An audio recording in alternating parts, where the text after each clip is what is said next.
বিসমিল্লাহির রহমানির রহিম।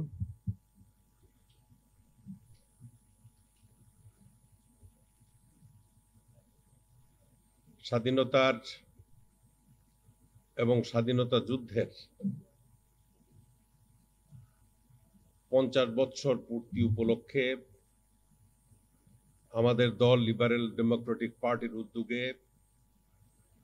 সুবর্ণ জয়ন্তী পালন করার জন্য আজকের এই আয়োজনের সম্মানিত প্রধান অতিথি, স্বাধীনতা যুদ্ধের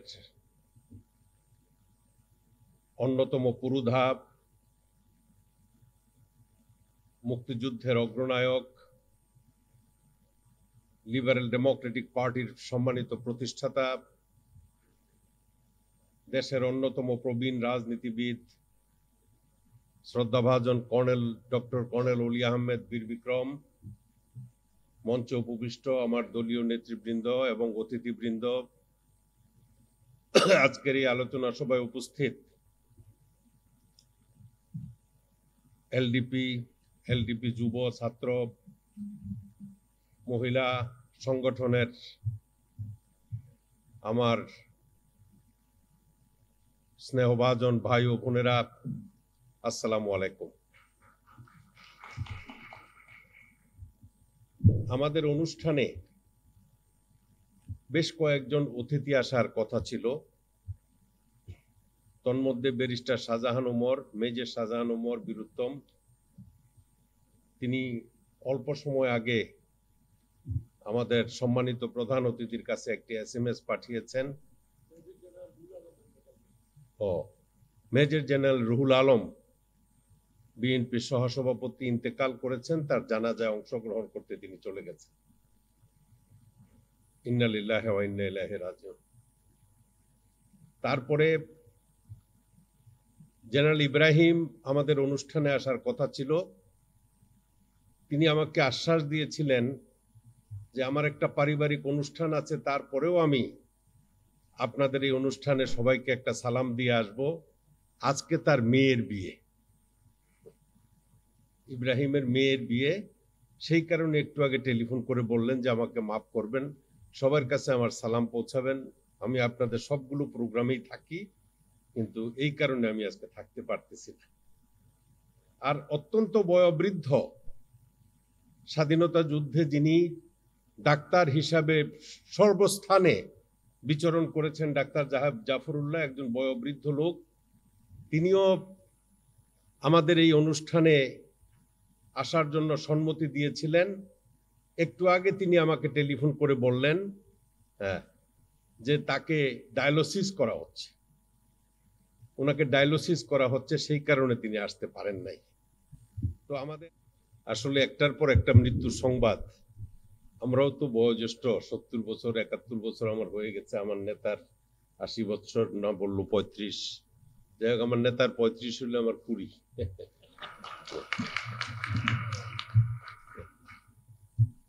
প্রিয় ভাইয়ের আমার, আজকের এই স্বাধীনতার 50 বছর পূর্তিতে আমরা যারা 71-এ যুদ্ধ করেছিলাম, আমাদের সাথে যুদ্ধে যারা শাহাদাত বরণ করেছে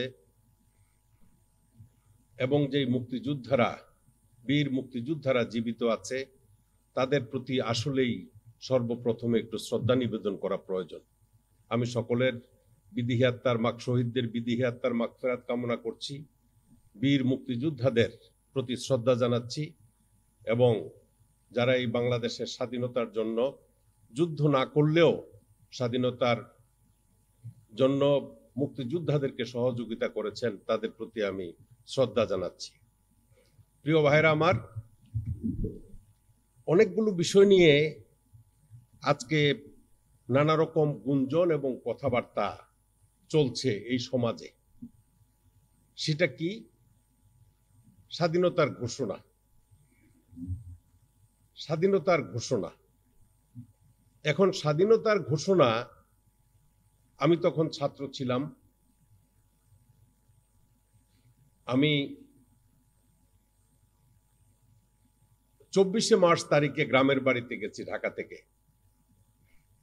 তো 26 তারিখ সন্ধ্যায় না বিকেলে আমি আমার কয়েকজন বন্ধু বান্ধব নিয়ে ঢাকা ইউনিভার্সিটিতে পড়তো, বিভিন্ন কলেজে পড়তো, তাদেরকে নিয়ে বসে একটা মাঠে বিকালবেলায় কথা বলতেছি। হঠাৎ করে একটা আওয়াজ শুনলাম, একটা রেডিওতে মনীন্দ্রনাথ ভৌমিক, আমাদের গ্রামের একটা জমিদার ছিল হিন্দু, ওর একটা ট্রানজিস্টার ছিল না, রেডিও ছিল, ওটাতে শুনলাম যে I major Zia, provisional head of the government and commander-in-chief of Bangladesh Army, do and hereby declare the independence of Bangladesh. এটা আমি নিজের কানে শ্রবণ করেছি। তারপর দিন 27শে মার্চে আরেকটা বক্তব্য শুনলাম যে আমি মেজর জিয়া এই দেশের নেতা বঙ্গবন্ধু শেখ মুজিবুর রহমানের পক্ষে এই দেশের স্বাধীনতা ঘোষণা করছি। এটা আমি নিজ কানে শ্রবণ করেছি। কিন্তু কোথায় হানিফ সাহেব না কোন সাহেব শেখ সাহেবের পক্ষ থেকে স্বাধীনতা ঘোষণা করছেন, এটা কিন্তু আমি ব্যক্তিগতভাবে শ্রবণ করি নাই। তো যাই হোক, ওনারা যেটা বলবেন সেটা প্রতিষ্ঠিত করতে চেষ্টা করবেন। মরহুম তাজউদ্দিন, যিনি প্রথম প্রধানমন্ত্রী এই দেশের, তিনিও তার বইতে লিখে গেছেন যে বঙ্গবন্ধুকে তিনি অনুরোধ করেছিলেন, সর্বশেষ ইয়াহিয়ার সাথে বৈঠকের পরে 24 তারিখ রজনীতে 25 তারিখে তার সাথে বসে অনুরোধ করেছিলেন যে আপনি এই স্বাধীনতার ডিক্লারেশনে আপনি স্বাক্ষর করেন। তার মেয়ের একটা বই আছে তাজউদ্দিন সাহেবের, সেই বইতেও লেখা আছে, কিন্তু তার চাচা সেদিন সেটাতে স্বাক্ষর করেন নাই। তো যাই হোক, এই সকল বিতর্কে আমি যেতে চাই না। আমি শুধু একটা কথাই বলবো, আপনারা সকলেই অবগত আছেন যে 200 বছর ব্রিটিশদের গোলামি করার পরে পাকিস্তানের জন্ম হয়েছিল। পাকিস্তানের জন্ম হওয়ার পর আমরা পূর্ব পাকিস্তানের অধিবাসীরা ওই সময়ের পর থেকেই পাকিস্তানিদের নানা রকম অত্যাচার, অবিচার, নিষ্পেষণ এবং অর্থনৈতিক বৈষম্যে ভুগছিলাম। আমার শ্রদ্ধেয় নেতা কর্নেল অলি আহমেদ সাহেব এখানে আছেন। হ্যাঁ, আমাদের সংখ্যা ছিল পূর্ব পাকিস্তান, পশ্চিম পাকিস্তান থেকে বেশি লোক সংখ্যা, জনসংখ্যা, কিন্তু জনসংখ্যার ভিত্তিতে কোথাও চাকরি দেয়া হতো না, জনসংখ্যার ভিত্তিতে কোনো অর্থ বরাদ্দ হতো না, বা জনসংখ্যার ভিত্তিতে কোনো কিছুই করা হতো না। পাকিস্তানি হাজার কোটি টাকার মালিকরা তৎকালীন সময়ে বাংলাদেশে এসে মিল, ফ্যাক্টরি, ইন্ডাস্ট্রি তারা স্থাপন করেছেন এবং এই দেশ থেকে লুণ্ঠন করে শ্রমিক সাজিয়ে কেরানির জাতি বানানোর জন্য চেষ্টা করেছেন। তারপরে এই তৎকালীন পূর্ব পাকিস্তান আজকে বাংলাদেশের সকলের ভাষাটাকে উর্দু ভাষা করার জন্য কায়েদে আজম মোহাম্মদ আলী জিন্নাহ বলিষ্ঠ ভূমিকা পালন করেছিলেন। তো সেইটার বিরুদ্ধে 1952 সনে তুখুর আন্দোলনের পর এই বাংলা ভাষা জাতীয় ভাষা হিসাবে, বাঙালিদের ভাষা হিসাবে এই 21শে ফেব্রুয়ারিতে আমরা যে আন্তর্জাতিক মাতৃভাষা দিবস পালন করি, সেইখানে অনেকেই শাহাদাত বরণের পর আমরা আমাদের ভাষাকে কুড়িয়ে আনতে পেরেছি। তারপরে 54তে নির্বাচন হয়েছে, হক ভাসানী যুক্ত ফ্রন্ট নির্বাচনে প্রতিদ্বন্দ্বিতা করে বিজয়ী হয়েছে। সকাল বিকাল সরকার পরিবর্তন পাকিস্তানিদের এই কুচক্রের ফলে তখন 58তে ফিল্ড মার্শাল আইয়ুব খান সামরিক আইন জারি করে সেই দিন তিনি ক্ষমতা দখল করেছিলেন। 58 থেকে 68 পর্যন্ত তিনি ডিকেড অব রিফর্মস পালন করেছেন। উন্নয়নের 10 বছর, অনেক উন্নয়ন করেছেন, কিন্তু পাকিস্তানের ওই পারেই বেশি উন্নয়ন করেছেন, আমাদের এই পারে তেমন উন্নয়ন করেন নাই। তারপরে এর মধ্যখানে 66 সনে মরহুম বঙ্গবন্ধু শেখ মুজিবুর রহমান তার নেতৃত্বে পাকিস্তানের স্বায়ত্ত শাসনের স্বাধিকার আন্দোলন সৃষ্টি করার জন্য, স্বায়ত্ত শাসন পাওয়ার জন্য 6 দফা আন্দোলন শুরু করেছিলেন। তারপরে আগরতলা মামলায় তিনি জেলখানায় যান। তাকে বের করার জন্য তৎকালীন বাংলাদেশের ছাত্র সংগ্রাম পরিষদ, ছাত্রলীগ, ছাত্র ইউনিয়ন, বিভিন্ন ছাত্র সংগঠন এবং পাকিস্তানিদের পদলেহনকারী একটা ছাত্র সংগঠন এনএসএফ এর একটা অংশ মাহবুবুল হক দোলনের নেতৃত্বে, তখন আমার কুমিল্লার মুন্সি ফখরুল ইসলাম ছিল সেই মুক্তিযুদ্ধের পক্ষের এনএসএফ এর সভাপতি, এবং সাধারণ সম্পাদক ছিল ইব্রাহিম খলিল। 79তে আমাদের সাথে এমপি ছিল। মহসিন হল প্রথম যখন হয়, সেই হলের জেনারেল সেক্রেটারি ছিল ইব্রাহিম। সেই আমাদের সাথে সংসদ সদস্য থাকাকালীন সময়ে কম বয়সে তিনি মারা গেছেন। বলা দরকার এই জন্য যে স্বাধীনতার পক্ষের শক্তি কারা? স্বাধীনতার পক্ষের শক্তি কি শুধু আওয়ামী লীগের লোক, নাকি অন্যান্য কোন লোক বাংলাদেশে স্বাধীনতার পক্ষের শক্তি আছে বা স্বাধীনতার পক্ষে ছিল? সেই 69-এর গণ আন্দোলনে সমস্ত ছাত্র সংগঠন ঐক্যবদ্ধ হয়ে এই 69-এর গণ আন্দোলন গ্রাম গ্রামান্তরে, পথে ঘাটে, হাটে বাজারে, রাস্তাঘাটে, সমস্ত জায়গায় 69-এর গণ আন্দোলনে তখন পাকিস্তানিদের বিরুদ্ধে সারা বাংলাদেশের মানুষ ঐক্যবদ্ধ হয় এবং শেখ মুজিবুর রহমান সাহেব মুক্তি পান। 70 সনে সাধারণ নির্বাচন হয়। এই সাধারণ নির্বাচনে তৎকালীন পাকিস্তানের সকল মানুষ শতভাগ ভোট দিয়ে এই আওয়ামী লীগকে বিজয়ী করে। আওয়ামী লীগকে বিজয়ী করার 70-এর কত তারিখে নির্বাচনটা হলো হঠাৎ মাথা থেকে চলে গেল, ডিসেম্বরের 20 তারিখ বোধহয়। ডিসেম্বরের 20 তারিখে নির্বাচন হলো। সেই নির্বাচনে একক সংখ্যাগরিষ্ঠ দল হিসাবে আওয়ামী লীগ সরকার গঠনের জন্য চেষ্টা করলো এবং রাষ্ট্রপতিকে আহ্বান করলো যে আমাদেরকে সরকার গঠন করতে দিন। তারপরে আজকে কালকে পরশু এইভাবে করতে করতে 1 মার্চে সংসদ ডাকা হলো যে এই সংসদে বসে দেশের প্রধানমন্ত্রী স্থির করা হবে, কে দেশের প্রধানমন্ত্রী হবেন। 1 মার্চে যখন এই 71 সনের 1 মার্চে যখন ইয়াহিয়া খান এই পার্লামেন্ট বন্ধ করে দিলেন যে অধিবেশন এই তারিখে বসবে না, তখন 2 তারিখে এই বাংলার কৃতি সন্তান তৎকালীন ছাত্রনেতা ডাকসুর ভিপি আসম আব্দুর রব এবং জেনারেল সেক্রেটারি ছিল আব্দুল কুদ্দুস মাখন, ব্রাহ্মণবাড়িয়াতে বাড়ি, ছাত্রলীগের সভাপতি ছিল নূরে আলম সিদ্দিকী, জেনারেল সেক্রেটারি ছিলেন শাহজাহান সিরাজ। তারা তখন সম্মিলিতভাবে ডাকসুর ভিপির এই যে ছাত্র সংগ্রাম পরিষদের আহ্বায়ক, কেউ ছাত্রলীগ, কেউ ইউনিয়ন, কেউ এনএসএফ, কেউ এই দল, কেউ সেই দল, সেই জন্য ডাকসুর ভিপি আসম রবকে সর্বদলীয় ছাত্র সংগ্রাম পরিষদের আহ্বায়ক করা হয়েছিল। তার হাতেই সেই দিন প্রথম ঢাকা বিশ্ববিদ্যালয়ে স্বাধীনতার পতাকা, জাতীয় পতাকা উত্তোলন করা হয়। এখন যার কৃতিত্ব যতটুকু আছে সেই কৃতিত্বটা দিতে হবে। তো এখন আসম রব, শাহজাহান সিরাজ, আপনারা হয়তো অনেকেই জানবেন, বাংলাদেশে একজন খুব সকলের কাছে আলোচিত ব্যক্তি আছে, তার নাম হলো সিরাজুল আলম খান। এখন 80-82 বছর বয়স হয়ে গেছে। সিরাজুল আলম খান আপনার তখন 60-এর দশকের পরে এই দেশের স্বাধীনতা বা এই বাম রাজনীতি সারা পৃথিবীতে সরকার গঠন বা প্রতিষ্ঠা করার জন্য অনেক লোক উৎসুক ছিলেন এবং আমাদের এই স্বাধীনতা যুদ্ধকালীন সময়ে পূর্বাপর কিছু সময় গেছে যে মাও সেতুং, লেনিনের ছবি যদি কারো বাসায় না থাকতো তাইলে তাদেরকে প্রগতিশীল বলেই কেউ মনে করতেন না। তো যাই হোক, সেই সময় সিরাজুল আলম খান, কাজী আরিফ, মার্শাল মনি এবং এই যে রাজ্জাক সাহেব মারা গেলেন আওয়ামী লীগের, তারাও সেদিন একটা নিউক্লিয়াস বলে সেটাকে মুক্তিযুদ্ধ এবং দেশের জন্য স্বাধীনতা যুদ্ধ হবে ওই রকম একটা ধারণা নিয়ে তারা বিভিন্নভাবে প্রচার প্রচারণা শুরু করলেন এবং ছাত্রলীগের মধ্যে, তৎকালীন ছাত্রলীগের মধ্যে 2টা বিভক্তির ধারা তখন থেকেই প্রবাহিত হওয়া শুরু হলো এবং 69-এর গণ আন্দোলনে এই যে ডাকসুর ভিপি জিএস, ভিপি হলো আসম আব্দুর রব, জিএস হলো আব্দুল কুদ্দুস মাখন, ছাত্রলীগের সভাপতি হলো নূরে আলম সিদ্দিকী, সেক্রেটারি হলো শাহজাহান সিরাজ। এখন শাহজাহান সিরাজ হলো এই দেশের স্বাধীনতার পক্ষের লোক, কারণ সিরাজুল আলম খানের সাগরেদ অনুসারী তারা, আর ওরা হলো ওই একেবারে ডাইরেক্ট শেখ সাহেবের পক্ষের লোক।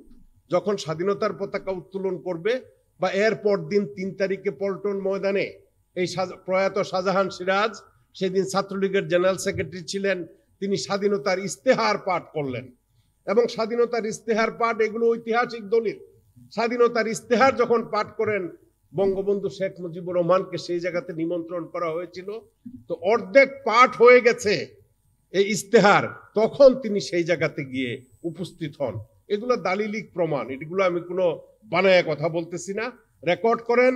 একটা কথা যদি মিথ্যা পান, শেখ হাসিনাকে বলবেন কালকে যাতে আমারে ইয়াত পাঠায় দেয়, কই জানি এখন কাশিমপুর ছিলাম তো অনেকদিন, কাশিমপুর যাতে পাঠায় দেয়। তো কেরানীগঞ্জ ভালো, আচ্ছা।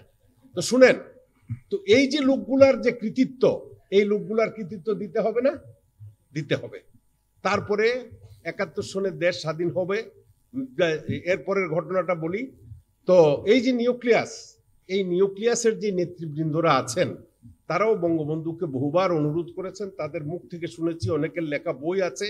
তিনি কিন্তু চেয়েছিলেন পাকিস্তানের প্রধানমন্ত্রী হয়ে কিভাবে এই অর্থনৈতিক বৈষম্য যেটা সৃষ্টি হয়েছে, পাকিস্তান তৎকালীন পূর্ব পাকিস্তানকে শোষণ করছে, ওনারও হয়তো ওইরকম মনে ছিল যে আমি যদি প্রাইম মিনিস্টার হই তাহলে ওই দেশ থেকে শোষণ করে বাঙালিদের জন্য কিছু আনবো। উনি একজন দেশপ্রেমিক লোক ছিলেন, এতে কোনো সন্দেহ নাই। আমি এই ব্যাপারে কখনো দ্বিমত করি নাই, করবো না।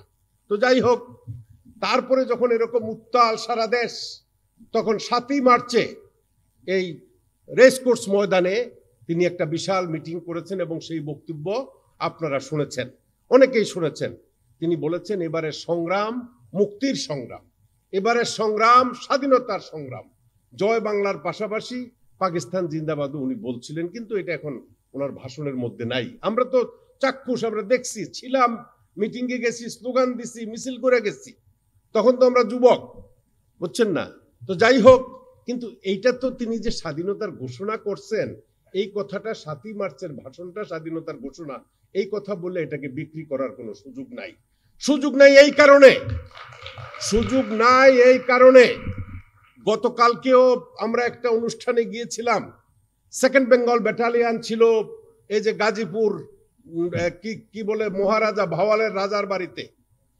এই সেকেন্ড বেঙ্গল ব্যাটালিয়ানের একটা কোম্পানি তারা ইব্রাহিম থেকে শুনলাম ময়মনসিংহে পাঠায় দিছে, আরেকটা গাজীপুরের পাশেই কোথায় ব্রাহ্মণবাড়িয়ার দিকে পাঠাইছে।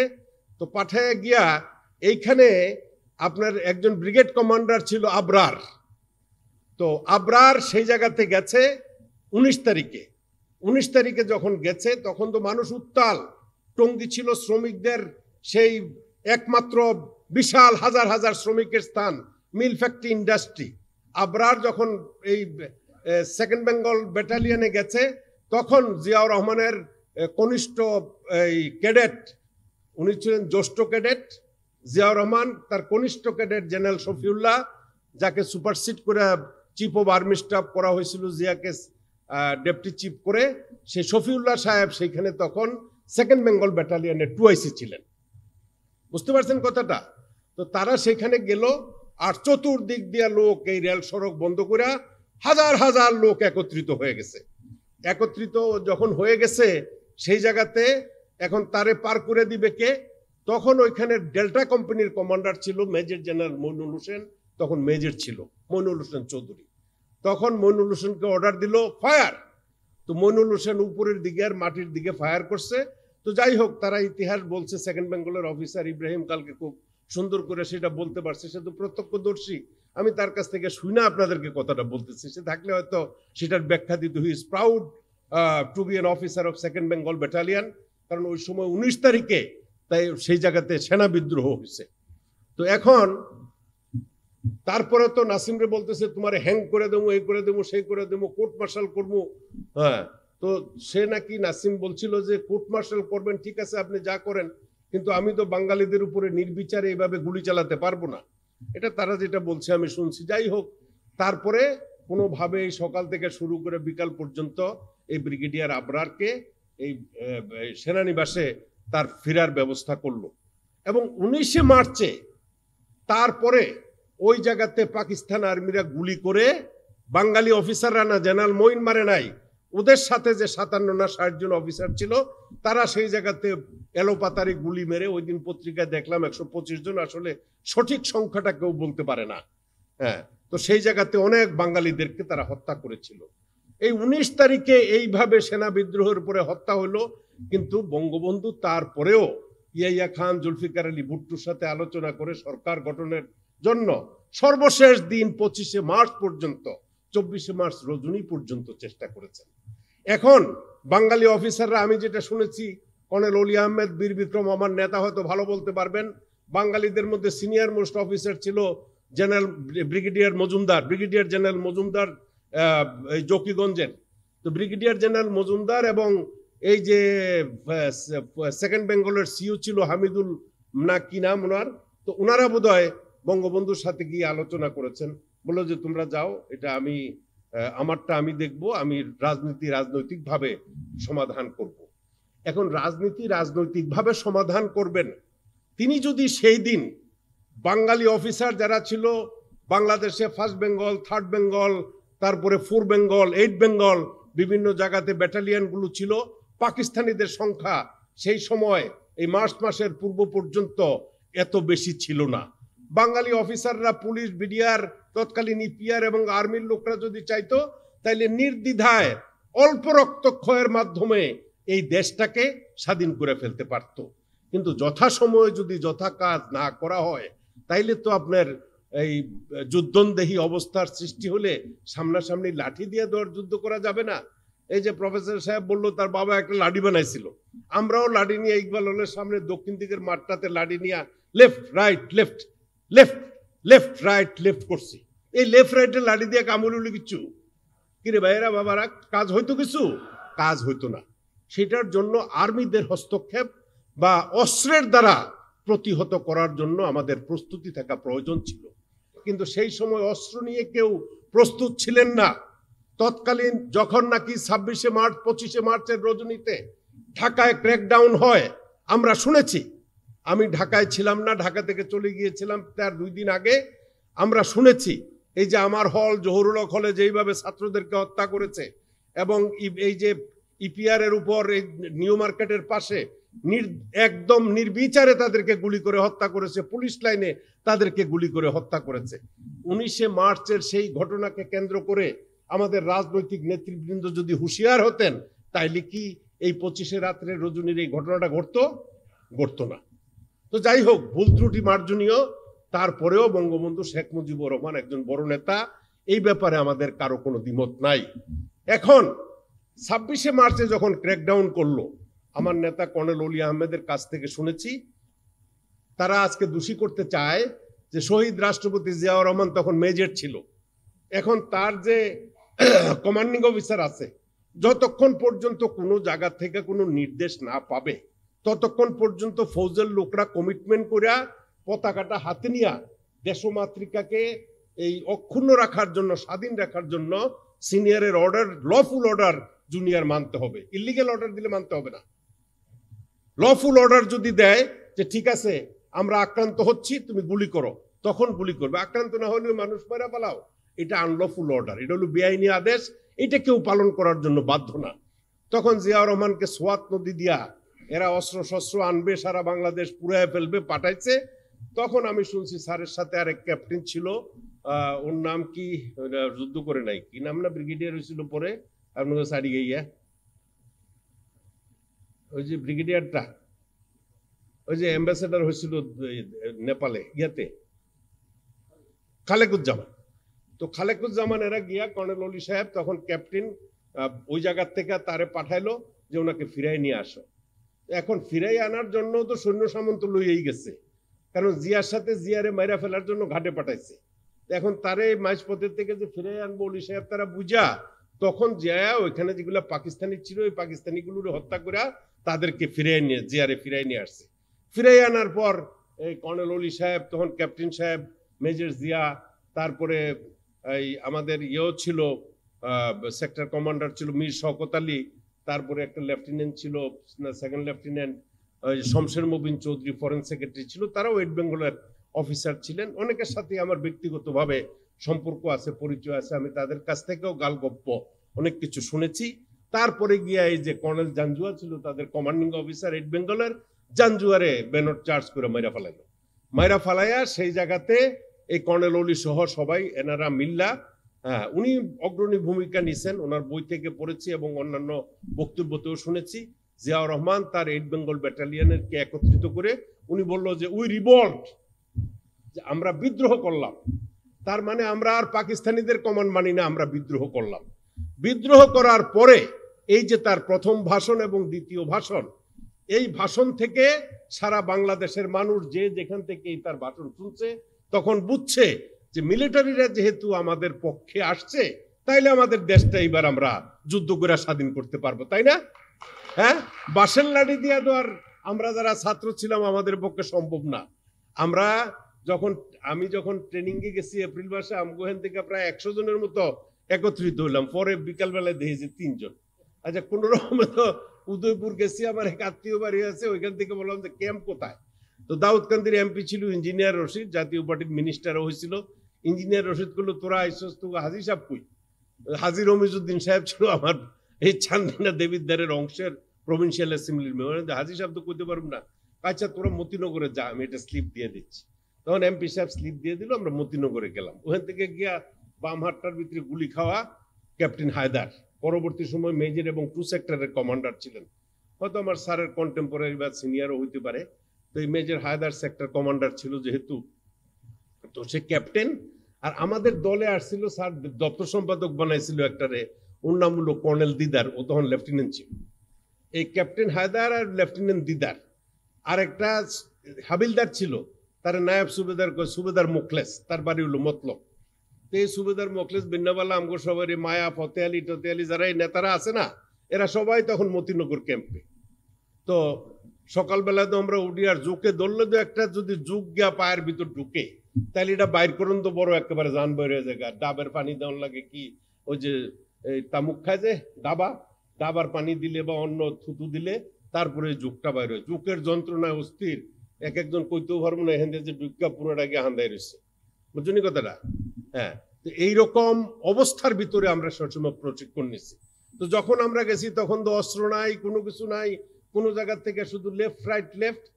আর ক্যাপ্টেন হায়দার আমাদেরকে জিসিপি কে স্লাব মিশাইয়া বড় বড় গাছ ফালায় দেখ কিভাবে, এইটা শিখাইতে যে তুমি করে দেশে পাঠাইলে কোনো জায়গাতে তাদের যোগাযোগ ব্যবস্থা বিচ্ছিন্ন করার জন্য সেই জায়গাতে গিয়া পোলটুল গুলারে ভাঙ্গা ফেলাইবা।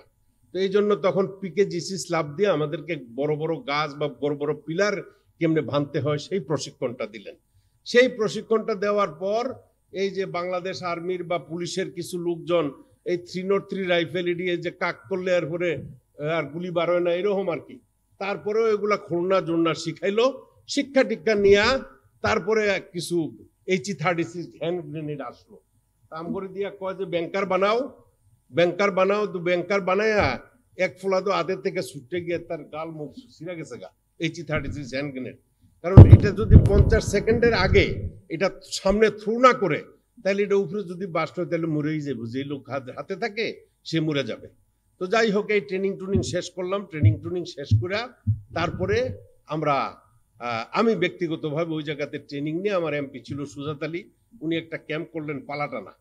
তখন আমি এই ক্যাম্প থেকে গেছিলাম উদয়পুরে, পাওয়ার পরে এই সুজাত আলী বললো, তুই কই আইস? হ্যাঁ, আমরা খুব আদর করতো, তার কর্মী ছিলাম আমি। হ্যাঁ, 70-এর নির্বাচনে। তো আমি বললাম যে এই ঘটনা, না তুই আর যাবি না, আমি হায়দারে বলবো। হ্যাঁ, তুই ওখান থেকে গাটি, আমি তো গাটি পুস্কা তো কিছু নেই, 2টা পাঞ্জাবি আছে, 2টা লুঙ্গি আছে, আর গেঞ্জি টেঞ্জি আছে, আর 1 প্যাকেট সারমিনার সিগারেট আছে, বুঝলেন না? কাজে ঠিক আছে। এরপরে আমি গেলাম, উনি একটা স্লিপ দিয়ে দিল হায়দারে, কারণ সুজাত আলী অনেক সিনিয়র অফিসার ছিল, আর্মি অফিসার ছিল না কি ছিল বোধহয় ব্রিটিশদের সময়, বা MF এর মুক্তি ফৌজের অফিসার ছিল জানি না, বাট ক্যাপ্টেন হিসাবেই উনি পরিচিত ছিলেন। তো উনিও একটা বড় ক্যাম্প করলেন সেই জায়গাতে, আমাদের কুমিল্লা ঢাকা এই অঞ্চলের পালাটানা ক্যাম্পে, ওটা ছিল ট্রানজিট ক্যাম্প। তো বেসিক ট্রেনিংটা ওইখানে দিয়া, তারপরে আমার নেতৃত্বে 121 জনের একটা টিম, 18 রাজপুত, তারপরে 2nd জাট ব্যাটালিয়ান। অক্টোবর মাসে গিয়া আমরা দেখলাম যে এখানে আমরা পুরী রয়েছি, আর দেশে যেতাম না, যুদ্ধ করতাম। আরে এখানে এরা কি শিখায়, আর ম্যাপ রিডিং এই শিখায় টিখায়া, মানে তাদেরকে যুদ্ধে যখন নাকি তারা আমাদেরকে রিকগনিশন দিবে, তারপরে আমাদেরকে বিভিন্ন জায়গায় পাঠাইয়া ইনফরমেশন নিবে। এটা ছিল 18 রাজপুত আর 2nd জাট, যুদ্ধেও আমাদের সাথে ছিল। তো তখন আমি আমার নেতৃত্বে, আমার কয়েকটা বন্ধু বান্ধব ছিল, পরে এই ডিসি এসপি হয়েছে, সেক্রেটারি হয়েছে, তারপরে জেনারেল কিছু আছে। তো এরা, কিন্তু আমি আর ফৌজে যাই নাই, আমি আইসা লেখাপড়া শুরু করছি, জায়গায় কোনো রকমের খাইটা ফিটটা ঢাকা ইউনিভার্সিটিটা শেষ করছি 75 সনে। হ্যাঁ, কুড়া তারপরে একদিন গেলাম 77-এ, যে কর্নেল অলি আছে ওইখানে, জিয়াউর রহমানের রিক্সে, কারণ জিয়াউর রহমান তো তখন ডেপুটি চিফ মার্শাল অ্যাডমিনিস্ট্রেটর, এই যে যাক ওই জায়গাটাতে আসতেছি। তারপরে আমরা যুদ্ধের কথা শেষ করি আগে, ওইখান থেকে আমরা বহু পথ অতিক্রম করে, হ্যাঁ, আমাদের এই যখন কোম্পানিটা গেল স্যারের আন্ডারে দিয়ে দিল, উনি তখন ব্রিগেড মেজর। আর্মিতে আমাদের 1st বেঙ্গল, 3rd বেঙ্গল, 8 বেঙ্গল ছিল জিয়াউর রহমানের জেট ফোর্স।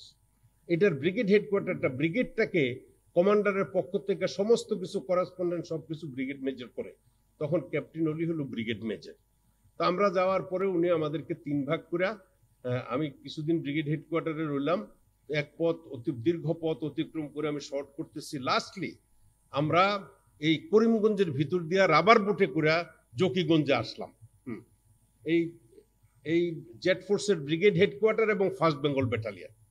তো ওই পুরাটা আইসা ওই জায়গাতে আমরা অনেক দূর আইসা অষ্টগ্রামে, স্যার মাহবুব যে শহীদ হয়েছে অষ্টগ্রাম, এই তো 8 গ্রাম 5 গ্রাম, হ্যাঁ অষ্টগ্রামে আইসা এই 31 পাঞ্জাব না কত পাঞ্জাবের একটা ব্যাটালিয়ন, মেজর সারোয়ার ছিল ওটার কমান্ডার, ধরাও পড়ছিল জেনারেল জিয়ার কোর্সমেট বোধহয়, হ্যাঁ জেনারেল জিয়াও আমাদের সাথে ছিলেন।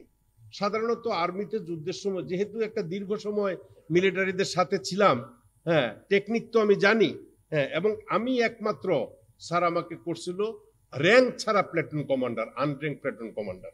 আমার পাশে আরো লেফটেন্যান্ট গুলা ছিল। মুদাসিরে দিছে একটা কমান্ডো প্ল্যাটুন করতে, ওয়াকার এই যে এখন জামাইকা করে ওল্ড সেকেন্ড লেফটেন্যান্ট এই যে ইঞ্জিনিয়ারিং পড়তো আমার কন্টেম্পোরারি। তো আমার অনেক বন্ধু বান্ধবের সাথে পরিচয় হলো, জালালাবাদী টালালাবাদী। আমি তোরা আমাগুলোকে পড়ছো, তুই বেটা অফিসার হয়ে গেছ, হ্যাঁ।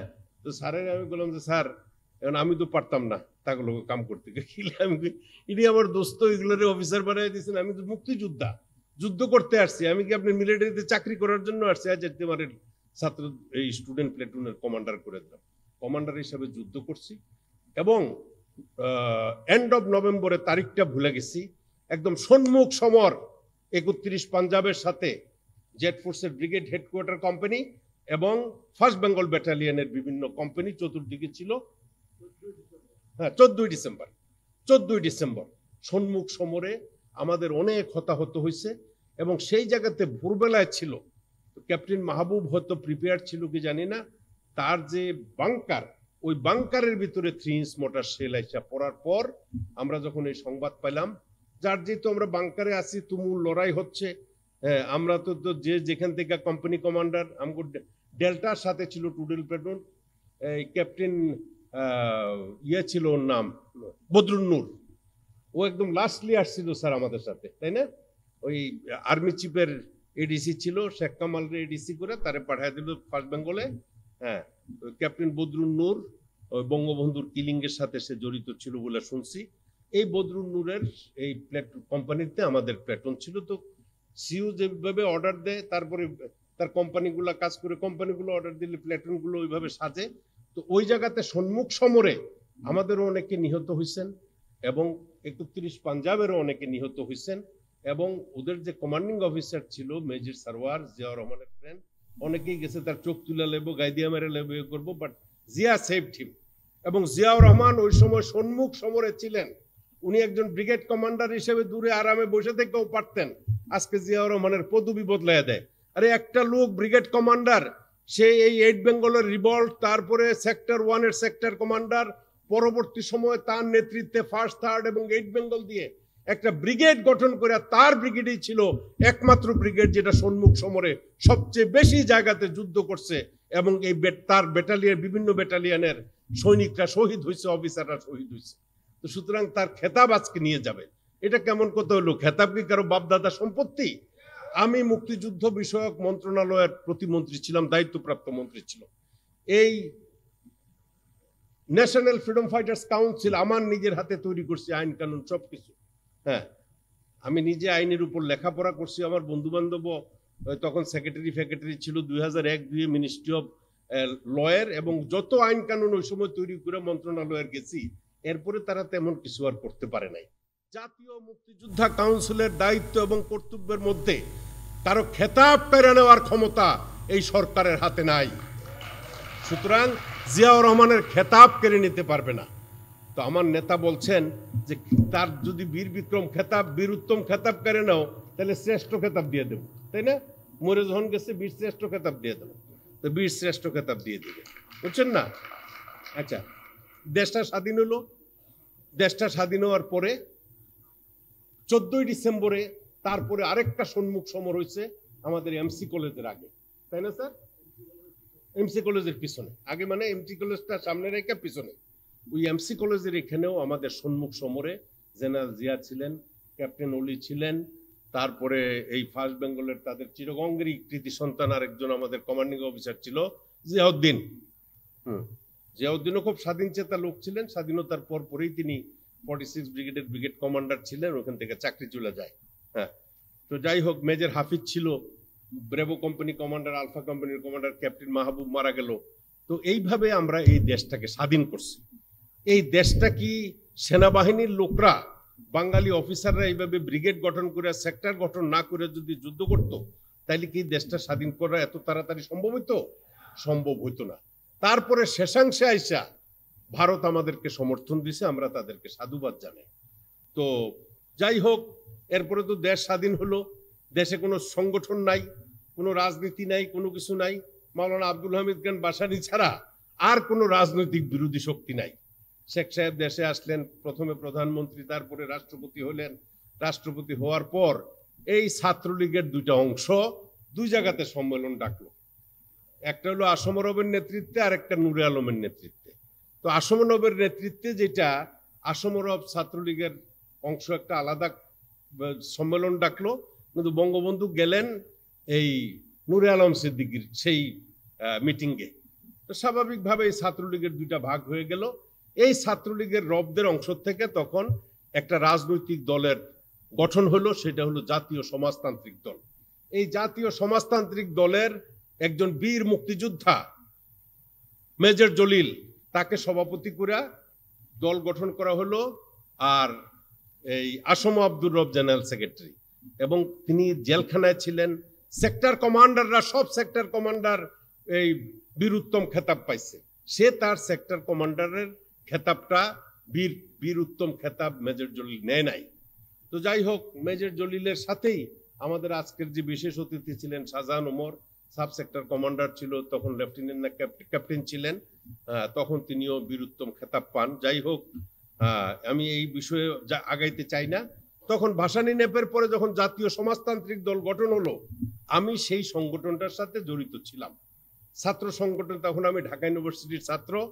ঢাকা ইউনিভার্সিটির ছাত্র হিসাবে এই ছাত্রলীগের সাথে সম্পৃক্ত ছিলাম। শফিউল আলম প্রধান ছিল ছাত্রলীগ মুজিববাদীদের জেনারেল সেক্রেটারি, মনিরুল হক চৌধুরী কুমিল্লার, উনি ছিলেন সভাপতি। আর আমাদের অংশের সভাপতি ছিলেন আফম মাহবুবুল হক, জেনারেল সেক্রেটারি হলো এই মাহমুদুর রহমান মান্না। এর আগে ছাত্রলীগের হাসানুল হক ইনু ইকসুর বিপি ছিল জাসদের, শরীফ নুরুল আম্বিয়া সভাপতি, মাহবুব জেনারেল সেক্রেটারি, তারপরে মাহবুব প্রেসিডেন্ট। এই শফিউল আলম প্রধান যখন আওয়ামী লীগের সাথে সেই সংগঠনের সেক্রেটারি ছিল, তখন আফম মাহবুব হক সভাপতি, মাহমুদুর রহমান মান্না জেনারেল সেক্রেটারি। মাহমুদুর রহমান মান্না খুব তুকুর সুন্দর বক্তা, তার বক্তৃতা সবাই খুব শুনে। তো আমি মোটামুটি ভাবে ঢাকা বিশ্ববিদ্যালয়ের এই ছাত্র সংগঠনের দায়িত্বে ছিলাম, দীর্ঘদিন সেক্রেটারি হিসাবে কাজ করেছি। তো কাজ করার পর এই ৭৭ সনে একদিন এই মার্শাল্লোর পরে, তো তখন তো স্যারের খুঁজা পাই না কোক থেকে কোই জায়গায়, তখন লেফটেন্যান্ট কর্নেল হয়েছে, ব্যাটালিয়ান কমান্ড করতেছে। তবু খবর রাখি, ওই যে যুদ্ধের সময় যারা ফার্স্ট থার্ড 8 বেঙ্গলের যাদের সাথে পরিচয় আছে, আমি কিন্তু মোটামুটি সবার সাথেই যোগাযোগ রেখা চলি। তো আমারে এই ঈশের মৃত্যুর পর কি বলে, আমার কিছু বন্ধু বান্ধব ছিল, একদিন ওই যে 46 ব্রিগেড, যেটা 46 ব্রিগেডের ব্রিগেড কমান্ডার ছিল কর্নেল আমিনুল হক। তো গেলাম, স্যার কর্নেল অলি কোথায়, নাকি লেফটেন্যান্ট কর্নেল হয়েছে নাকি? তো বললো যে আরে তুই তো জিআর প্রাইভেট সেক্রেটারি, কমান্ডার ইন চিফের প্রাইভেট সেক্রেটারি না, চিফ অফ স্টাফের প্রাইভেট সেক্রেটারি। তা আমি গেলাম স্কুল বিল্ডিং এ, এইখানে সচিবালয়ে। আমি মন্ত্রী হওয়ার পরে যে রুমটাতে বসছি, এটা দিয়ে জিয়াউর রহমান বসতো, পাশে সারা ছিল একান্ত সচিব। আরে তুমি আইলা কই থেকে? কারণ কুমিল্লাতে আসার পরেও স্যার অনেকদিন ব্রিগেড মেজর ছিল কুমিল্লা ক্যান্টনমেন্টে। জিয়াউর রহমান সেই ক্যান্টনমেন্টে এই জেট ফোর্সের, এটা বোধহয় এখন 44 ব্রিগেড না, 44 ব্রিগেড, ওখানে তিনি ব্রিগেড মেজর ছিলেন। তো আমি গেছি, সব মুক্তিযোদ্ধারা আমাদের সাথে, কুমিল্লার যারা ছিল তাদের সার্টিফিকেট আইনা দেওয়া, এই দেওয়া সেই দেওয়া। তো ওনার সাথে তখন থেকেই, যুদ্ধকালীন সময় থেকেই, আরো একদিন রাইতে বিড়ি খাওয়ানোর, সিগারেট খাওয়ানোর পরে একটা বাড়ি দিছিল পাঁচাটা, বুঝেন নি এই সারে। হ্যাঁ, বেটা যুদ্ধ করতে আইসো, তোর মাথাটার ভিতরে এসে গুলিটা পড়বো অক্ষণ, শত্রু সামনে। হ্যাঁ, মানে বিড়ি টান দিলে এরা টার্গেট করে গুলি করতে পারে, বুঝছেন না? তো অনেক মাইট দূরও খাইছি, যুদ্ধ করছি, দেশটা স্বাধীন করছি। তো এরপরে যে একটা রাজনৈতিক দল গঠন হলো, এই দলটা হুড়হুর করে সারা বাংলাদেশের জাতীয় সমাজতান্ত্রিক দলের বিস্তৃতি লাভ করে ফেললো। ৭৩-এর নির্বাচন হবে। এই যে মেজর হাফিজ আছে, আমগুলো মন্ত্রী আছিল, মেজর হাফিজের বাবা, ওনার নাম ছিল ডাক্তার আজহার, উনি ৭৩-এ নির্বাচন করবে, তাকে গায়েব করে লেছে তোফায়েল আহমেদ। গায়েব করে গিয়ে নির্বাচনের পরে তার ব্যাটারে ছেড়ে দিছে। নির্বাচনটা পর্যন্ত কারোর করতে দেয় নাই। তো এই দেশের গণতন্ত্রায়নের জন্য আওয়ামী লীগ না, এই দেশে গণতন্ত্রে আওয়ামী লীগ বিশ্বাস করে না। সেই ৭৩ সনে তারা একক সংখ্যাগরিষ্ঠ দল, বঙ্গবন্ধু দেশে ফিরে আসছেন, তার দল নির্বাচন করবে। ডাক্তার আজহাররে তো গায়েব করে ফেলতে হয় না, ভোলাতে একদম তার প্রার্থী জিতাই আনতে হবে, ঠিক আছে, তুফাইলরে জিতাই আনো। অন্য সিটে আজহার, এই যে এখন যে পার্থটার্থরা আছে তার বাবা বা চাচারা কেউ ছিল, হ্যাঁ, তো ওই সিট থেকে ডাক্তার আজহারে নির্বাচন করতে দেয় নাই। উনিও একজন ভালো বিজ্ঞ পপুলার ডাক্তার, হ্যাঁ, জাসদ করতেন, ওনাকে নির্বাচন করতে দেন না। এরকম বাংলাদেশের বহু জায়গাতে তারা নির্বাচনে অংশগ্রহণ করতে দেয় নাই। এবং ৭৩-এ আমার পার্শ্ববর্তী কনস্টিটিউয়েন্সি দাউদকান্দিতে রশিদ ইঞ্জিনিয়ার স্বতন্ত্র প্রার্থী হিসাবে সেই দিন নির্বাচনে বিজয়ী হয়েছে বলে আমরা শুনছি। কিন্তু বঙ্গবন্ধু একদম হেলিকপ্টার দিয়ে ব্যালট বাক্স টাক্স সব আইনা, খন্দকার মোস্তাক ওনার ভালো বন্ধু, ওনারে উনি বসায় দিলেন, এমপি করে দিলেন, রশিদরে দিল না। বুঝছেন না? তো এটা কোনো গণতন্ত্র হইলো? হ্যাঁ, উনি জীবিত থাকতে কি গণতন্ত্রের চর্চা করছে? গণতন্ত্রের চর্চা তিনি করেন নাই। এবং গণতন্ত্রের চর্চা তো করেনই নাই। একটা সময়ে যখন উনি এত বড় আনপপুলার হয়ে গেছেন, এত বেশি, কারণ বঙ্গবন্ধুর মতো নেতা এত তাড়াতাড়ি এত আনপপুলার হবে সেটা আমরা তখন বিশ্বাস করি নাই। বুঝছেন না? ছেলের বিয়ে শাদী হয়েছে স্বর্ণের মুকুট দিয়ে, কিন্তু ৭৪ সনের দুর্ভিক্ষের সময় মানুষ অনাহারে অর্ধাহারে মৃত্যুবরণ করছে, কলা পাতা দিয়া আপনার কি বলে দাফন করতে হয়েছে, নদীতে ভাসায় দিতে হয়েছে, এরকম দুর্ভিক্ষ ছিল। তোমরা যারা আমার ছেলে মেয়েদের থেকেও ছোট, তোমরা তো আর সেটা দেখো নাই। আমার মেয়ের বয়স ৪৫ বছর, ছেলের বয়স ৪৪ বছর, আমার কিন্তু বয়সটা একেবারে কম হয় নাই। বুঝছো নি কথাটা? ওই সময় আমরা, হ্যাঁ, বোঝা যাচ্ছে না। আচ্ছা, তো যাই হোক, এখন এই যে বঙ্গবন্ধু, এই বঙ্গবন্ধু তারপরে কি করলেন নিজের ক্ষমতাটাকে ধরে রাখার জন্য? হ্যাঁ, মিলিটারিরা উনি মনে করলেন, বা ওনার যারা খুব চাটুকার ছিল বা দোসর ছিল, তাদের প্রেসক্রিপশনে উনি আলাদা একটা প্যারামিলিশিয়া ফোর্স গঠন করলেন। সেটার নাম হলো রক্ষী বাহিনী। এই রক্ষী বাহিনী আর্মির একজন অফিসার নুরুজ্জামানরে কমান্ডার করিয়া উনি রক্ষী বাহিনী গঠন করলেন। রক্ষী বাহিনী গঠন করার পরে এই রক্ষী বাহিনী হলো ওনার মূল শক্তি। এই রক্ষী বাহিনী ডেপ্লয় করে সারা বাংলাদেশের বিভিন্ন জায়গাতে হাজার হাজার জাসদের নেতা কর্মীদেরকে তারা হত্যা করছে। এখন আমার স্যারও তখন মিলিটারিতে চাকরি করতো, বিভিন্ন অপারেশনে গেছে। ডালিমরেও কুমিল্লায় বলছে জাসদের ধর, ডালিম গিয়ে ধরে লেছে আব্দুল খান রে, এই যে মেজর ডালিম। আব্দুল খান হইলো আওয়ামী লীগের বড় নেতা, স্যারেও আসছিল ওইখানে। এরপরে তো একেবারে ডালিমরে চাকরির থেকে গেল, অনেক কিছু হইলো। যাই হোক, ওই স্যার গিয়া আব্দুল খান রে এই থানার থেকে ছুড়াই আনলো, না জেলখানায় পাঠাইলো, থানার থেকে ছুড়ে, আচ্ছা জেলখানায় ঢুকাই দিল, তারপরে আবার ছুড়াইও আনছে, কারণ চিফ অফ স্টাফ চলে গেছে ওইখানে।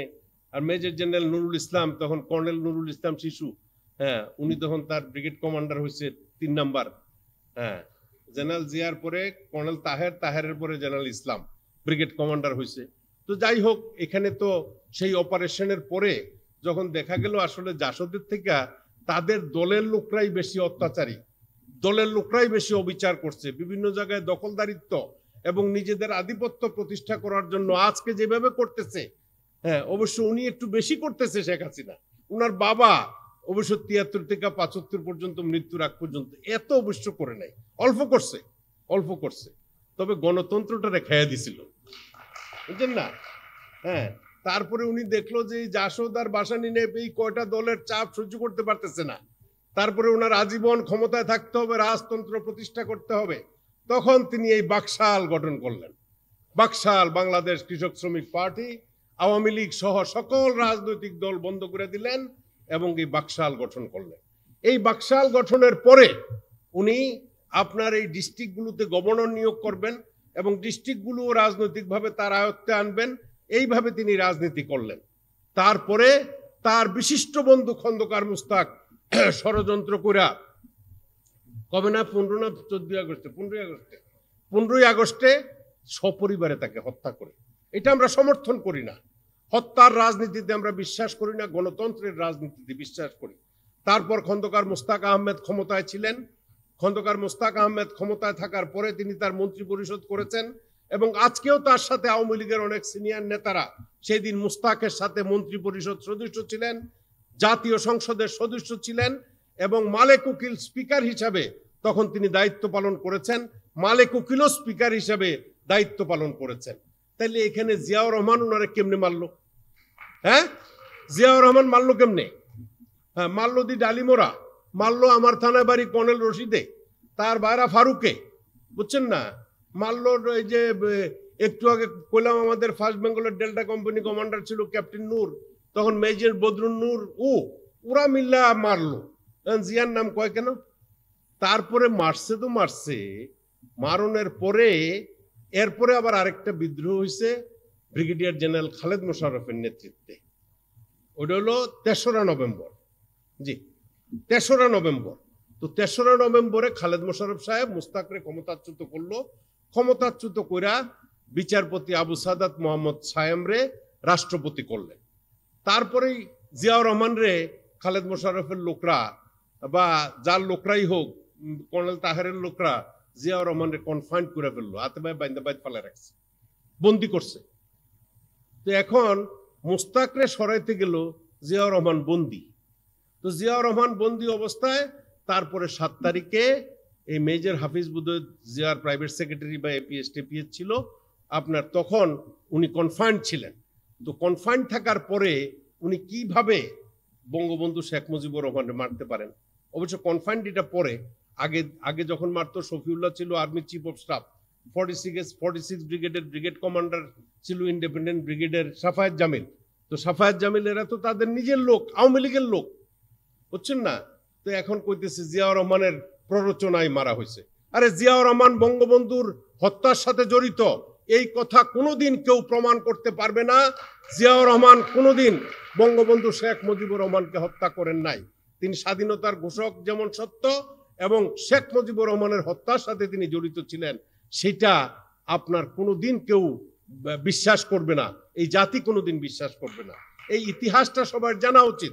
অনেকেই আপনারা অবশ্য এই প্রজন্মের অনেকেই জানেন না কখন কি ঘটনা ঘটছে। সেই জন্য আজকে স্বাধীনতার 50 বছরে আমি একটু বেশি সময় নিয়ে আপনাদের সাথে কিছু ঐতিহাসিক জিনিস তুলে ধরতে চেষ্টা করলাম, যাতে আপনারা কোথাও বসলে মনে করতে পারেন আওয়ামী লীগের একটা বই আমার বাতিজা শওকতের লোক হলো, আরে জিয়াউর রহমানই ইয়ারে মারছে, শেখরে মারছে। তো তেদোয়ার জানে না জিয়াউর রহমান যে শেখরে মারে নাই, শেখ মুজিবুর রহমানের মারছে মুস্তাক। মুস্তাকের সঙ্গবঙ্গ তার আত্মীয় স্বজন আমগো চান্দিনার মেজেরা ছিল তখন, পরে কর্নেল হয়েছে রশিদে, রশিদের বাড়া ফারুকে, তারপরে ডালিমে, তারপরে কি বলে আজিজ পাশা, আরো কতটি আছে, এগুলো মহিউদ্দিন, এরা অনেকেই ছিল। এবং এরা একটা কইরা তখন এই যে ঢাকা ইউনিভার্সিটিতে কনভোকেশনের একটা ডেট ছিল, তারা ওইখান থেকে আর্টিলারি আর্মার্ডের যন্ত্রপাতি নিয়ে বাইরে গেছে। তো তারা কি বলে এনএসআই লোক, ডিজিএফআই লোক, বা এরা কি ঘাস কাটছে বঙ্গবন্ধুরে মাইরা ফেলবে তারা জানে না। তখন আর্মি চিফ ছিল জেনারেল শফিউল্লাহ, জিয়া ছিল তার এই deputy chief of army staff. তো সুতরাং deputy chief of army chief of staff থাকতে, আমার সভাপতি থাকতে আমার কেউ দোষী করতে পারবে কোনো কামে? হ্যাঁ, দলের কিছু যদি হয় কবলে সভাপতি কইলা, তাই না? এরপরে না আমি তো সভাপতি শফিউল্লাহর কথা কিছু কইবে না, জিয়াউর রহমানের দোষী করবে। এই সমস্ত ভণ্ড উক্তি বা এই সমস্ত চর্চার কারণে আজকে জাতিকে তারা বিভক্ত করে ফেলতেছে। জাতিকে বিভক্ত করলে এই জাতি কোনোদিন উন্নতি লাভ করতে পারবে না। তারা বলতেছে স্বাধীনতার পক্ষের শক্তি। আরে বাবা, কোথায় স্বাধীনতার পক্ষের শক্তি? প্রথম রেজাকারের তালিকা করছে আমার ভাই মুজাম্মেলে, এখানে শেখ হাসিনার বেআই থেকে আত্মীয় স্বজন সব দিয়ে রেজাকার, বুঝছেন না? সব দিয়ে রেজাকার। তো স্বাধীনতার পক্ষের শক্তি কোথায়? এই লোকে যেটি আছে যে আমগো ওই কচুয়ার মখা আছে, সে রেজাকার, আশিকুর রহমান রেজাকার, যেগুলো তখন এই যে রিক্রুট করছে, হ্যাঁ কি বলে এই রেজাকার রিক্রুট করছে, আলবদর রিক্রুট করছে, এই রিক্রুটমেন্টের সাথে যে সমস্ত অফিসাররা ছিল তারা আজকে তার মন্ত্রী পরিষদের সদস্য, তার উপদেষ্টা এবং তার বিভিন্ন গুরুত্বপূর্ণ জায়গাতে আছে। সুতরাং তিনি স্বাধীনতার পক্ষের শক্তিকে রিপ্রেজেন্ট করেন না, তিনি অত্যাচারীদেরকে রিপ্রেজেন্ট করেন, তিনি অনাচারের রিপ্রেজেন্ট করেন। তিনি দুর্বৃত্তদের রিপ্রেজেন্ট করেন। তিনি গণতন্ত্রকে তার পিতার মতো হত্যা করেছেন। তার পিতা বাকশাল করে হত্যা করেছিল, আর সে আজকে নতুন একটা কায়দায় কার পরামর্শ সেটা করছে নির্বাচন হবে। আমি তো জানি যে আগের রেট লয়ে যাবো গা, তারপরে এই যে তাহের জেলখানায়, শওকত জেলখানায়, আমার বাগিনা রকিব জেলখানায়, এই সবটি জামিন আনতে গেছে, তা করে দিয়ে দিয়েছে জেলখানায়। তো যাই হোক, তারপরেও তো নেতৃত্ব লোকজনের তো আর কমতি নাই। এরপরে শুনতেছি রাত্রে বিভিন্ন জায়গা থেকে টেলিফোন এটা করে সেটা করে আগো রাতকে তো সিলমারে লাইতেছে কাকু, কেউ কাকু, কেউ চাচা, কেউ বাতিজা, সিলমারে ফেলাইতেছে, সিলমারে লয়ে যেতে। কিন্তু এই অবস্থা কোনোদিন পৃথিবীর কোনো দেশে হয় নাই। নির্বাচনের আগের দিন ভোট মেরে নিয়ে যাবে, আর সে গণতন্ত্রের কথা বলে। মানুষের লজ্জাও তো আছে, লজ্জা আছে না? হ্যাঁ, তো আসলে তো শেখ হাসিনার কোনো লজ্জা শরম আছে বলে আমার মনে হয় না। হ্যাঁ, কারণ গণতন্ত্রের কথা বলবেন, ঠিক আছে, নির্দলীয় নিরপেক্ষ তত্ত্বাবধায়ক সরকার যেভাবে নির্বাচন করছে সেইভাবে একটা সরকার গঠন করেন এবং নির্বাচনের জন্য সময় দেন, নির্বাচন করেন, যার ভোট সে দিবে, যাকে ইচ্ছা তাকে দিবে। সেইভাবে যদি নির্বাচন করে দেশে প্রতিষ্ঠিত হইতে পারেন, তাহলে ক্ষমতায় থাকেন, নাইলে আল্লাহর ওয়াস্তে ক্ষমতা ছেড়ে দেন। এইভাবে জোর করে ক্ষমতাতে কোনোদিন পৃথিবীর কোন কি বলে এই রাজরাজারা বা অত্যাচারীরা ক্ষমতায় অধিষ্ঠিত থাকতে পারে নাই। সবাইকে যেতে হয়েছে, আপনাকেও সেইভাবে যেতে হবে। সুতরাং আপনার কাছে অনুরোধ থাকবে, আপনার একটা রাজনৈতিক দল আছে, সেই দলের নেতৃবৃন্দ যারা বাংলাদেশের বিভিন্ন জায়গায় যেভাবে অত্যাচার চালাচ্ছে, এবং গত নির্বাচন যেটা, এটা আপনার নির্বাচনের আগের দিন নিয়ে গেছেন, তারপরেও প্রতি থানায় থানায় আজকে শত শত এই যে কি বলে 20 দলীয় জোটের নেতা কর্মীরা জেল হাজতে আছে। 20 দলীয় জোটের নেতা কর্মীরা বিভিন্ন মামলার সাথে জড়িত আছে। 20 দলীয় জোটের নেতা কর্মীরা যারা আমরা নির্বাচন করেছিলাম, আমাদের অনুসারীরা বা আমাদের সমর্থকরা, 20 দলীয় জোটের আজকে বিএনপি বলেন, এলডিপি বলেন বা কল্যাণ পার্টি বলেন, যেই পার্টির যে যেখানে নির্বাচন করছে, প্রতিটা জায়গাতে আজকে অন্তত 200-400 ছেলে মেয়েরা আজকে আসামি। প্রতি মাসে তাদেরকে হাজিরা দিতে হয়, কোর্টে যাইতে হয়। এই সমস্ত অত্যাচারে, অবিচারে, নির্যাতনে, নিষ্পেষণে আজকে এই বাংলার মানুষ জর্জরিত। তাই আমি আশা করব বহুদলীয় গণতন্ত্রের প্রবক্তা শহীদ রাষ্ট্রপতি জিয়াউর রহমান যেইভাবে সেনাবাহিনীর একজন লোক হয়েও তিনি এই 77 সনে রাষ্ট্রপতি নির্বাচিত হওয়ার পর 79 সনের 18ই ফেব্রুয়ারিতে জাতীয় সংসদ নির্বাচন দিয়েছিলেন, এবং সেই নির্বাচনেও আমি ওনার কর্নেল অলি আহমেদ সাহেবের সম্পূর্ণ স্নেহভাজন ব্যক্তি হিসাবে, জেড ফোর্সের একজন সৈনিক হিসাবে সেই দিন তিনি আমাকে 79 সনে মনোনয়ন দিয়েছিলেন। নির্বাচনে কোনো কারচুপি হয় নাই, নির্বাচনে কেউ একজনের ভোট আরেকজনে দিতে পারে নাই। একটা অবাধ, সুষ্ঠু, নিরপেক্ষ নির্বাচন যেভাবে দেখেছি, তারপরে 91-তে অবাধ, সুষ্ঠু নিরপেক্ষ নির্বাচন দেখেছি, 2001-এ অবাধ, সুষ্ঠু, নিরপেক্ষ নির্বাচন, 96-তে অবাধ, সুষ্ঠু, নিরপেক্ষ নির্বাচন। নির্দলীয় তত্ত্বাবধায়ক সরকারের অধীনে না হলেও জিয়াউর রহমানও ক্ষমতায় থেকে নির্বাচন করেছেন 79 সনে। কিন্তু এইভাবে নির্বাচনের আগের দিন বা নির্বাচনী মাঠে ক্ষমতা দেখিয়ে আমরা কারো কাছ থেকে ভোট নেই নাই। সুতরাং যেইভাবে আপনি নির্বাচিত হয়েছেন, এটা কোনো নির্বাচন নয়। আপনার কাছে প্রত্যাশা করব, শেখ হাসিনা আপনি অনতিবিলম্বে এই দেশের মুক্তির জন্য, এই জাতির মুক্তির জন্য এবং এই দেশের অর্থনৈতিক মুক্তির জন্য মানুষের, এহসানুল হুদা অর্থনৈতিক বিষয়ে কিছু 21,000 কোটি থেকে 87,000 হয়ে গেছে। অর্থনীতির দিকে আমি আর গেলামই না। ইকোনমির দিকে যদি যাই তাহলে আমার স্যারের বক্তৃতা দেওয়ার আর সুযোগ থাকবে না। তো আমি আশা করব যে তিনি যাতে গদিটা ছেড়ে দেন। তারপরে আপনারা যারা আছেন, আপনারা সকলেই জানেন কর্নেল অলি আহমেদের নেতৃত্বে 2006 সনের 26শে অক্টোবর আমরা লিবারেল ডেমোক্রেটিক পার্টি গঠন করেছিলাম। আমরা গণতন্ত্রের জন্য, এই লিবারেল ডেমোক্রেটিক পার্টি গণতন্ত্র আনয়নের জন্য, গণতন্ত্র প্রতিষ্ঠার জন্য এবং এই দেশের মানুষের অর্থনৈতিক মুক্তির জন্য আমরা এই দলটি গঠন করেছি। আমরা আমাদের দলের পক্ষ থেকে আহ্বান করব, আমরা যাদের নেতৃত্বে আজকে 20 দলীয় ঐক্যজোট গঠন করেছি, তার মূল শক্তিশালী সংগঠন বাংলাদেশ জাতীয়তাবাদী দল। এই বাংলাদেশ জাতীয়তাবাদী দল যাতে সঠিকভাবে নেতৃত্ব দিয়ে সারা দেশে একটা আন্দোলন গড়ে তোলার জন্য প্রচেষ্টা চালান, এবং দেশনেত্রী বেগম খালেদা জিয়াকে এই 6 মাস পরে পরে এইভাবে বাড়িতে কারাবন্দী না রাখে তাকে মুক্ত করার চেষ্টা করেন এবং তাদের অন্যান্য নেতৃবৃন্দরা যাতে কারামুক্ত হতে পারে সেই জন্য চেষ্টা করেন। আপনাদের সাথে আমরা ছিলাম, আপনাদের সাথে আছি এবং আপনারা সঠিক নেতৃত্ব দিয়ে আমরা মুক্তিযুদ্ধে যেভাবে লড়াই করে এই দেশকে স্বাধীন করেছি গণতন্ত্র প্রতিষ্ঠার জন্য, অর্থনৈতিক মুক্তির জন্য এবং গণমানুষের স্বাধিকার প্রতিষ্ঠার জন্য, আজকেও সেই মুক্তিযুদ্ধের মতো না হলেও তার কাছাকাছি একটা যুদ্ধ ছাড়া, আন্দোলন ছাড়া এই দেশে গণতন্ত্র ফিরে আসবে না। সুতরাং সেই জন্য জাতিকে প্রস্তুতি নিয়ে এই জাতিকে সংগঠিত হতে হবে এবং সেইভাবে নেতৃত্ব আমরা প্রত্যাশা করি। আমরা আশা করি আমাদের নেতা কর্নেল অলি আহমেদ বীর বিক্রম, তিনি জাতীয়ভাবে আন্তর্জাতিকভাবে অনেক কিছুর সাথে সম্পৃক্ত আছেন এবং আমরা প্রত্যাশা করব এবং বিভিন্ন সময় আমরা আশান্বিত হই যখন শুনি যে আমাদের নেতার নেতৃত্বেই একটা আন্দোলন গড়ে উঠবে এবং আমার নেতার নেতৃত্বে একটা শক্তি এই দেশে সরকার গঠন করবে, তার চেয়ে বড় খুশি হওয়ার আর কিছু থাকে না। তো আমরা আশা করি ওইরকম একটা অবস্থার সৃষ্টি হবে এবং আমার নেতার নেতৃত্বেই এই দেশের মানুষ আবার গণতন্ত্রের মুখ দেখবে। আপনাদের সবাইকে ধন্যবাদ। আল্লাহ হাফেজ। বাংলাদেশ জিন্দাবাদ, লিবারেল ডেমোক্রেটিক পার্টি জিন্দাবাদ, কর্নেল অলি আহমেদ জিন্দাবাদ এবং দীর্ঘজীবী হন।